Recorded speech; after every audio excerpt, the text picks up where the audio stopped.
That's good. The NATO, it's nice on the, very good indeed. I'm proud to welcome the Secretary General of NATO here at the Oval Office. We've just had a fascinating discussion. First, Mr. Secretary General, you've been a very strong leader. As a matter of fact, you've made NATO a values-based organization that is capable of dealing with the true threats of the 21st century. I appreciate your leadership. I particularly appreciate the fact that you have led the 26 nations of NATO into Afghanistan to help this young democracy. You know what I know, that the real challenge for the future is to help people of moderation and young democracies succeed in the face of threats and attacks by radicals and extremists who do not share our ideology, have kind of a dark vision of the world. I appreciate the fact that you're reaching out to global partners, nations which share our value but have not been considered necessarily considered a part of NATO. I want to thank your view of making sure NATO continues to provide the opportunity for other nations to join NATO. I'm looking forward to Riga. The Riga Summit is a time for us to celebrate the great successes of this partnership. Mr. Secretary General, and I will be there reminding our partners that we have a lot of work to be done in the noble cause of peace. So welcome. Mr. President, thank you very much, and thank you for giving me your time. I can echo your words. NATO is delivering security in the 21st century.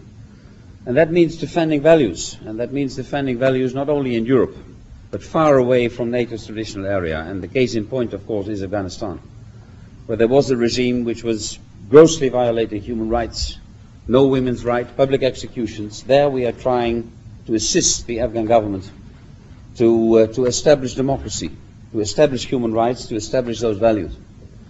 And let me say that when in those actions of NATO, of those brave NATO soldiers, civilians are killed, as happened 2 days ago, that's always a tragedy. That's a tragedy. But let me convince you to look at the broader picture. They are against democracy. Girls did not go to school when the Taliban was running Afghanistan. Now they go to school. Now there is a president. Now there is a government. Civilian victims are a tragedy, but we are there in favor of democracy. They are there to destroy democracy, and they are there to destroy our values. Mr. President, I'm looking forward to the Riga Summit, where we'll see a 21st century NATO delivering security in many, many places of the world, with 50,000 soldiers, including many Americans, on 3 continents. That is the challenge, but I can tell you that NATO is up to that challenge. NATO is delivering security, and NATO will continue to do this, indeed, with its present, but also with global partners, because terrorism, proliferation, failed states and failing states are global threats we have to face and to counter on a global scale. Mr. President, once again, thank you very much for being here. Yes, sir. I'll answer a couple of questions this morning. Jennifer.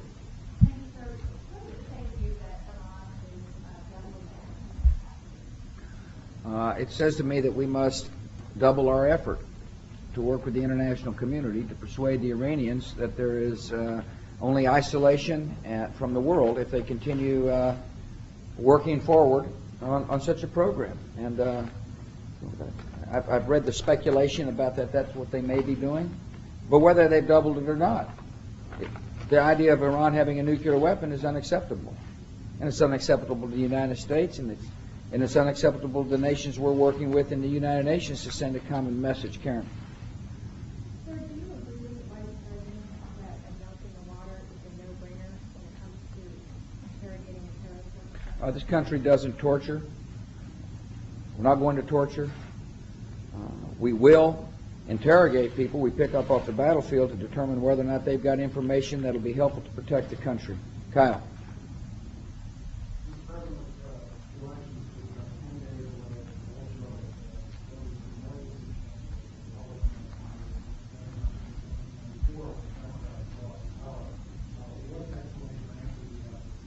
Kyle, I understand people here in Washington have already determined the outcome of the election. As I said in my press conference the other day, I've seen it before where people start measuring the drapes in their new offices before the vote has been counted. In other words, they're taking the people's vote for granted. This election is going to be determined by how our candidates run locally.